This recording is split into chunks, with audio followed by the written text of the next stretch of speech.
আল্লাহ কয় জিবরাইল শোনো না, তুমি আসমান সাজাও জমিন সাজাও, আসমান সাজাও জমিন সাজাও, সাজাও বেহেশত খানা।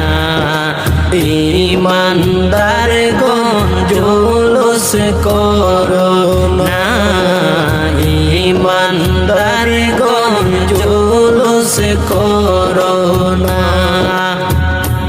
আশগিরি আলে ইমরানে আছে বর্ণনা,